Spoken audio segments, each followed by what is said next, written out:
अस्सलामुअलैकुम, मैं हमारी अली, आप देख रहे हैं मेरा चैनल। जिस्मानी रिमांड की तैयारी, रजब भट्ट को मुल्क वापस लाने के लिए किसको इस्तेमाल किया जा रहा है इस वक्त? आखिर महीनों की खामोशी के बाद रजब भट्ट जो हैं उन्होंने मुंह खोला। क्या सच में उनके पास उस लड़की के ख़िलाफ़ सबूत हैं? क्या कुछ ऐसी चीज़ें हैं उस लड़की के पास भी, कुछ वीडियोज़ ऐसी हैं जिसकी बिना पर जो है वो रजब भट्ट को धमकियाँ दे रही हैं? मुख्तलिफ पॉडकास्ट में आज की वीडियो में इस पर बात करते हैं।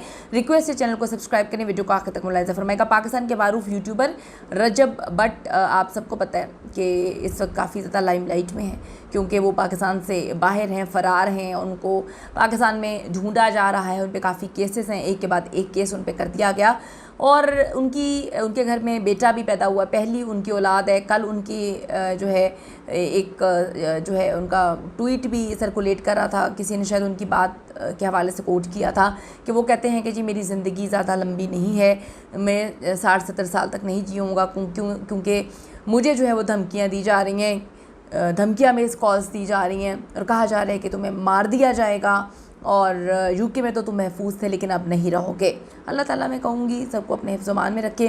पाकिस्तान के मारूफ यूट्यूबर डक्की भाई को निशाने इबरत बनाने के बाद अब जो है अगली बारी लग रही है सिस्ट्रोलॉजी और रजब भट्ट की, और ये दोनों टॉप पर हैं।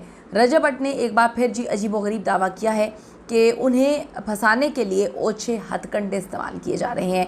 याद रहे कि NCCI ने जी रजब भट्ट को कई बार तलब किया, कई बार बुलाया, लेकिन वो पाकिस्तान से मफरूर हो चुके हैं। रजब भट्ट ने इकरार किया कि उन्हें नोटिस भी मिल गया है, उनके वकील भी पेश हुए लेकिन वो पेश नहीं हुए।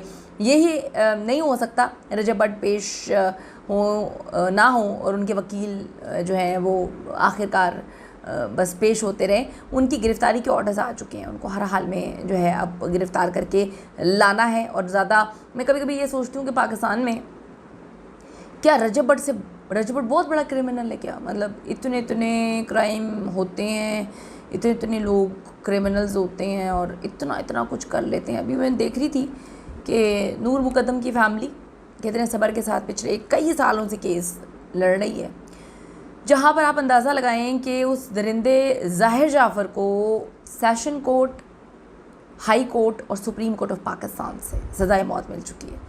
होना तो ये चाहिए था कि उसको फांसी मिल हो चुकी होती है अभी तक, लेकिन उसने आगे एक और यानी कि सदर के पास एप्लीकेशन भेज दी है कि मुझ पर रहम किया जाए।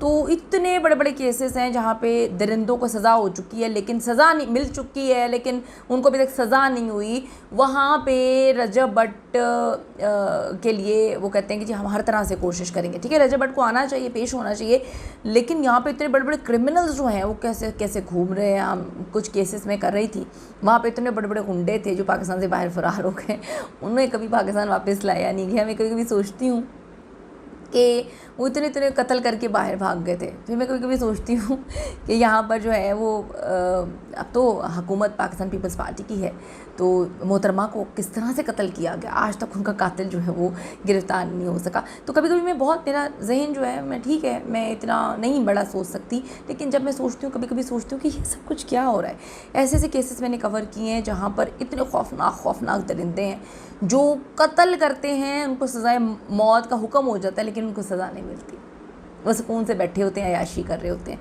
अल्लाह बेहतर जानता है जी क्या है। तो अभी रजब भट्ट को वापस लाने के लिए जी काफ़ी चीज़ें की जा रही हैं। इन हालात में रजब भट्ट के ख़िलाफ़ लड़कियों के बयानात भी आना शुरू हो चुके हैं। यूट्यूबर रजब भट्ट ने कहा कि पॉडकास्टर्स और मीडिया उन पर इल्ज़ामात लगाने वाली लड़कियों को बड़ी अहमियत दे रही है। उन्होंने रजब साहब उन्होंने अपनी TRP नहीं ऊपर लेके जानी, ठीक है, यही तो हमारे मीडिया के पास अब काम रह गया। हमारे मीडिया के पास और कोई काम नहीं है, बस यही है कि उन लड़कियों को बिठा दें जो कहती हैं कि हमारा फ़लाँ के साथ चक्कर था, हमारा ढिंग के साथ चक्कर था। वो कहते हैं जी जिस वजह से लड़कियां सरेआम उनके ख़िलाफ़ इल्ज़ाम तराशियाँ कर रही हैं, लड़कियों के दावों में कोई सच्चाई नहीं है। रजब ने हाल ही में एक पॉडकास्ट में दीगर मामलात की तरह ख़ुद पर लड़कियों की जानिब से जिनसी हरासानी, रोमानी ताल्लुकात और शादी के वादों के किए जाने वाले दावों पर भी बात की है। उनका कहना है कि उन पर इल्ज़ाम लगाने वाली लड़कियों की कोई अहमियत नहीं है। इन पॉडकास्टर्स वाले फालतू की अहमियत इनको दे रहे हैं और इन्हें बड़ा बना के पेश किया जा रहा है। उन्होंने कहा कि जी पॉडकास्टर्स को चाहिए कि वो ऐसे इल्ज़ाम लगाने वाली लड़कियों के बजाय मुल्क में अच्छे काम करने वाली शख्सियात के इंटरव्यूज़ करें। यूट्यूबर ने किसी का नाम लिए बगैर कहा कि उनके हवाले से दावा करने वाली लड़कियों से पूछा जाए कि अगर उन्हें रजब भट्ट ने इतने महंगे तोहफ़े दिए हैं तो उनके सबूत कहाँ पर हैं। रजब के मुताबिक ऐसे इल्ज़ाम लगाने वाली लड़कियों का यही काम होता है ऐसी लड़कियों को वो तो नहीं तो कोई और ऐसे तहफ़ दे देगा। उन्होंने कहा कि उन पर इल्ज़ाम लगाने वाली लड़कियों को इब्तदाई तौर पर पॉडकास्टर्स ही बुलाते हैं, जिसके बाद मीडिया उनको अहमियत देता है, वरना इनकी कोई अहमियत नहीं होती है। यूट्यूबर का कहना था कि पॉडकास्ट में जाना, इंटरव्यू देना उनकी आदत नहीं है, और अगर पॉडकास्टर्स उनका बजट बर्दाश्त नहीं कर सकते तो वो दूसरे अफराद यानी कि अच्छे अफराद का इंटरव्यूज़ करें। आप सबको पता है कि मुख्तलिफ़ यूट्यूबर लड़कियाँ, बल्कि यूट्यूबर तो नहीं, टिकटॉकर जो हैं वो जिनसी हरासानी के इल्ज़ामात वगैरह भी लगा रही हैं रजब भट्ट पर, और काफ़ी इल्ज़ामात उन पर किए हैं। मैं क्या क्या बोलूँ, आपका इस हवाले से क्या कहना है? अपनी कीमती राय ज़रूर दीजिएगा। सी यू द नेक्स्ट।